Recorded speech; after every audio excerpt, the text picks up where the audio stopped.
ವಿಚಾರದಲ್ಲಿ ನಿಮಗೆ bottom of the deck ಬಂದಿರುವಂತಹದ್ದು ಇಂಪ್ರೆಸ್ ಕಾರ್ಡ್ ಬಂದಿದೆ. ಸೊ ಇಂಪ್ರೆಸ್ ಕಾರ್ಡ್ ಏನನ್ನು ರೆಪ್ರೆಸೆಂಟ್ ಮಾಡುತ್ತೆ?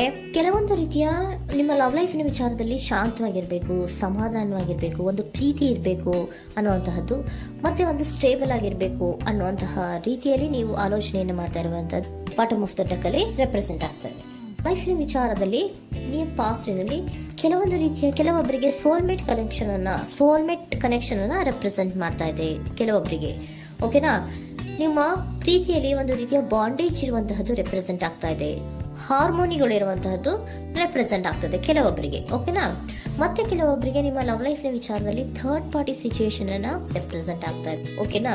ಥರ್ಡ್ ಪಾರ್ಟಿ ಸಿಚುಯೇಷನ್ಸ್ ಅನ್ನ ರೆಪ್ರೆಸೆಂಟ್ ಮಾಡ್ತದೆ ನಿಯರ್ ಪಾಸ್ಟಿನಲ್ಲಿ ನಿಮಗೆ.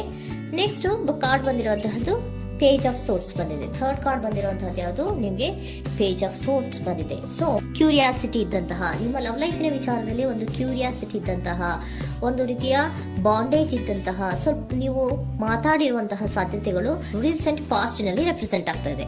ಸೊ ನಿಮ್ಮ ಲವ್ ಲೈಫಿನ ವಿಚಾರವಾಗಿ ಒಂದು ರೀತಿಯ ಬಾಂಡೇಜ್ ಇರುವಂತಹದ್ದು, ನೀವು ಕೆಲವೊಬ್ಬರಿಗೆ ಥರ್ಡ್ ಪಾರ್ಟಿ ಸಿಚುಯೇಷನ್ ಮತ್ತೆ ಕೆಲವೊಬ್ಬರಿಗೆ ಸೋಲ್ಮೇಟ್ ಕನೆಕ್ಷನ್ ಅನ್ನ ರೆಪ್ರೆಸೆಂಟ್ ಮಾಡ್ತಾ ಇದೆ.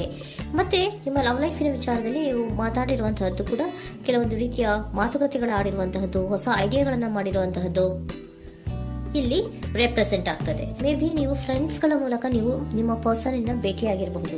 ಯಾವುದೋ ಕೆಲವೊಂದು ಫಂಕ್ಷನ್ ಗಳಲ್ಲಿ ನೀವು ನಿಮ್ಮ ಪರ್ಸನ್ ಅನ್ನ ಭೇಟಿಯಾಗಿರುವಂತಹ ಸಾಧ್ಯತೆಗಳು ಇದೆ ಅನ್ನೋದನ್ನ ನಿಮ್ಮ ಪಾಸ್ಟ್ ನಲ್ಲಿ ರೆಪ್ರೆಸೆಂಟ್ ಮಾಡ್ತಾ ಇದೆ.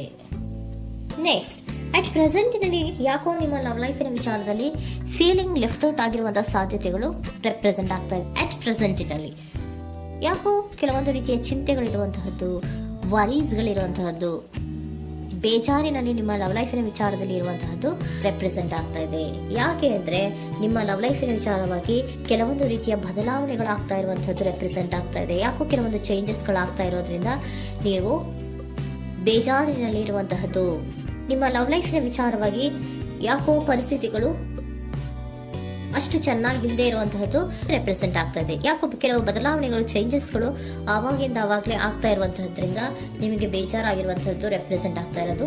ಮತ್ತೆ ಥರ್ಡ್ ಕಾರ್ಡ್ ಬಂದಿರುವಂತಹದ್ದು ಕ್ವೀನ್ ಆಫ್ ವ್ಯಾಂಡ್ಸ್ ಬಂದಿದೆ. ಸೊ ಕ್ವೀನ್ ಆಫ್ ವ್ಯಾಂಡ್ಸ್ ಏನಕ್ಕೆ ನಿಮಗೆ ಪದೇ ಪದೇ ಚೇಂಜಸ್ಗಳಾಗ್ತಾ ಇದೆ? ಆ ಚೇಂಜಸ್ಗಳಿಂದ ಯಾಕೋ ಕೆಲವೊಂದು ರೀತಿಯ ವೇರಿಯೇಷನ್ಗಳು ಆಗ್ತಾನೆ ಇರೋದ್ರಿಂದ ನಿಮಗೆ ಬೇಜಾರಾಗ್ತಾ ಇದೆ. ಸೊ ಅದಕ್ಕೋಸ್ಕರ ನೀವೇನ್ ಮಾಡ್ತೀರಾ? ಬಹಳ ಧೈರ್ಯವಾಗಿ ಕೆಲವೊಂದು ನಿರ್ಣಯಗಳನ್ನ ಮಾಡುವಂತಹ ಸಾಧ್ಯತೆಗಳು ಅಟ್ ಪ್ರೆಸೆಂಟ್ ನಲ್ಲಿ ರೆಪ್ರೆಸೆಂಟ್ ಆಗ್ತಾ ಇದೆ. ಬಹಳಷ್ಟು ಧೈರ್ಯದಿಂದ ಇಂಡಿಪೆಂಡೆಂಟ್ ಆಗಿ ಕೆಲವೊಂದು ನಿರ್ಣಯಗಳನ್ನ ಮಾಡಬೇಕು ಅನ್ನುವಂತಹ ಆಲೋಚನೆಗಳನ್ನ ಮಾಡ್ತಾ ಇರುವಂತಹದ್ದು ರೆಪ್ರೆಸೆಂಟ್ ಆಗ್ತಾ ಇದೆ. ಯಾಕೆ ಅಂದ್ರೆ ಆವಾಗಿಂದಾಗೆ ನಿಮ್ಮ ಲವ್ ಲೈಫಿನ ವಿಚಾರದಲ್ಲಿ ತುಂಬಾ ಏರುಪೇರುಗಳಾಗ್ತಾ ಇರೋದ್ರಿಂದ ಆ ವಿಚಾರದಲ್ಲಿ ಸ್ವಲ್ಪ ಬೇಜಾರುಗಳು ಇರುವಂತದ್ದು ರೆಪ್ರೆಸೆಂಟ್ ಆಗ್ತದೆ. ಇನ್ ಇಮಿಡಿಯೇಟ್ ಫ್ಯೂಚರಿನಲ್ಲಿ ಯಾಕೋ ನೀವು ಕೆಲವೊಂದು ವಿಚಾರಗಳಲ್ಲಿ ನೋಡಿ ಆತಂಕ ಪಡ್ತಾ ಇರುವಂತಹ, ಎಗೇನ್ ಬೇಜಾರನ್ನ ಪಡ್ತಾ ಇರುವಂತಹದ್ದು, ನಿದ್ರಾಹೀನತೆಯನ್ನ ಮಾಡ್ಕೋತಾ ಇರುವಂತಹದ್ದು, ಸ್ಟ್ರೆಸ್ಸಿನಲ್ಲಿ ಇರುವಂತಹದ್ದು ರೆಪ್ರೆಸೆಂಟ್ ಆಗ್ತಾ ಇದೆ. ಕೆಲವೊಂದು ನಿರ್ಣಯಗಳನ್ನು ತಗೊಳ್ಳುವಂತಹ ಸ್ಟ್ರೆಸ್ಗಳಲ್ಲಿ ಇರುವಂತಹದ್ದು ಕೆಲವೊಬ್ಬರಿಗೆ ಯಾಕೋ ಇಮಿಡಿಯೇಟ್ ಫ್ಯೂಚರ್ ನಲ್ಲಿ ಕೂಡ ರೆಪ್ರೆಸೆಂಟ್ ಆಗ್ತಾ ಇದೆ. ಆದ್ರೆ ಫ್ಯೂಚರ್ ನಲ್ಲಿ ನೀವು ಏನ್ ಮಾಡ್ಬೇಕಾಗಿತ್ತು? ಸೊ ಕ್ವಿಕ್ ಥಿಂಕಿಂಗ್ ಅನ್ನ ಮಾಡ್ಬೇಕಾಗಿತ್ತು. ಕೆಲವು ವಿಚಾರಗಳ ಬಗ್ಗೆ ನೀವು ಫೋಕಸ್ ಅನ್ನ ಮಾಡ್ಬೇಕಾಗಿತ್ತು. ಏನಾಗ್ತಾ ಇದೆ ನಮ್ಮ ಲವ್ ಲೈಫಿನ ವಿಚಾರದಲ್ಲಿ ಅನ್ನೋದನ್ನ ಫೋಕಸ್ ಅನ್ನ ಮಾಡಿದ್ರೆ ನಿಮ್ಮ ಲವ್ ಲೈಫಿನ ವಿಚಾರದಲ್ಲಿ ಕೆಲವೊಂದು ರೀತಿಯ ಫುಲ್ಫಿಲ್ಮೆಂಟ್ಗಳು, ಸಮಾಧಾನಗಳು, ಖುಷಿಗಳು ಇರುತ್ತೆ. ಯಾವಾಗ ನೀವು ಫೋಕಸ್ ಅನ್ನ ಮಾಡೋದಿಲ್ವೋ ಆಗ ನಿಮ್ಗೆ ಮತ್ತಷ್ಟು ಆತಂಕಗಳು, ಬೇಜಾರುಗಳು ಆಗುವಂತ ಸಾಧ್ಯತೆಗಳು ಇದೆ. ಇದು king of swords, nine of swords ಇನ್ನ ಕ್ಲಾರಿಫಿಕೇಶನ್ ಕಾರ್ಡ್ ಅಷ್ಟೇ. ಅಂದ್ರೆ ಏನು? ನೀವು ಕೆಲವೊಂದು ವಿಚಾರಗಳಲ್ಲಿ ಫೋಕಸ್ ಅನ್ನ ಮಾಡಬೇಕು. ಲವ್ ಲೈಫಿನ ವಿಚಾರಗಳಲ್ಲಿ ಫೋಕಸ್ ಅನ್ನ ಮಾಡಿ ಕೆಲವೊಂದು ರೀತಿಯ ಆಕ್ಷನ್ಸ್ ಗಳನ್ನ ತಗೊಂಡ್ರೆ ಫುಲ್ಫಿಲ್ಮೆಂಟ್ ಗಳಾಗುವಂತಹ, ಸಮಾಧಾನಗಳಾಗುವಂತಹ, ಖುಷಿಗಳಾಗುವಂತಹ ಸಾಧ್ಯತೆಗಳು ಇದೆ. ಕರೆಕ್ಟ್ ಆಗಿ ಮಾತಾಡಬೇಕು. ಏನ್ ಮಾತಾಡಬೇಕು ನಿಮ್ಮ ಲವ್ ಲೈಫಿನ ವಿಚಾರವಾಗಿ ಕರೆಕ್ಟ್ ಆಗಿ ಮಾತಾಡಿ ಕೆಲವೊಂದು ರೀತಿಯ ಕ್ಲಿಯರ್ ಥಿಂಕಿಂಗ್ ಅನ್ನ ಮಾಡಿ ಕ್ವಿಕ್ ಆಕ್ಷನ್ಸ್ ಅನ್ನ ತಗೊಳ್ಳುವಂತಹದ್ದು ರೆಪ್ರೆಸೆಂಟ್ ಆಗ್ತಾ ಇದೆ. ಓಕೆನಾ?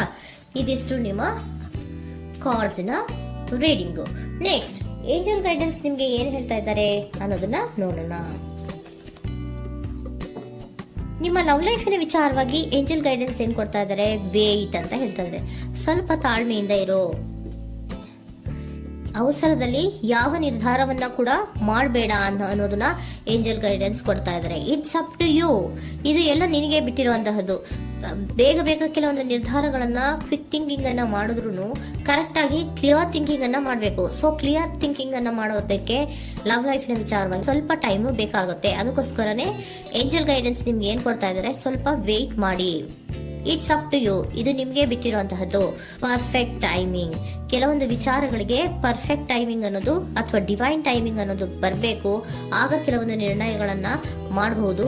ಸ್ವಲ್ಪ ನೀವು ಈಗ ಯಾವುದೇ ರೀತಿಯ ಅವಸರದ ನಿರ್ಧಾರಗಳನ್ನು ಮಾಡೋದು ಬೇಡ ಅಂತ ಹೇಳ್ತಾ ಇದ್ದಾರೆ. ಓಕೆ, ಸರೆಂಡರ್ ಕಾರ್ಡ್ ಏನ್ ಹೇಳ್ತಾ ಇದ್ದಾರೆ ಅನ್ನೋದನ್ನ ನೋಡೋಣ. So surrender frustration doesn't open any doors. The key to resolving a dilemma, dissolving a block, is to take a breath, center yourself and regroup, so may approach the situation more calmly.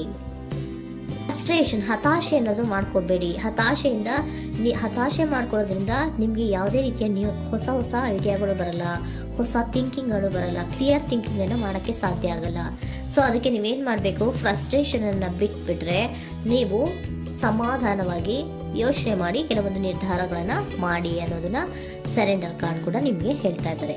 So ನಿಮ್ಮ love ಲೈಫಿನ ವಿಚಾರದಲ್ಲಿ ಈಗ ಸ್ವಲ್ಪ ನಿಮ್ಗೆ ಬೇಜಾರುಗಳಿರುವಂತಹದ್ದು, ಕೆಲವೊಂದು ಬದಲಾವಣೆಗಳು, ವೇರಿಯೇಷನ್ಗಳು ಆಗ್ತಾ ಇರುವಂತಹದ್ದು represent ಆಗ್ತಾ ಇದೆ.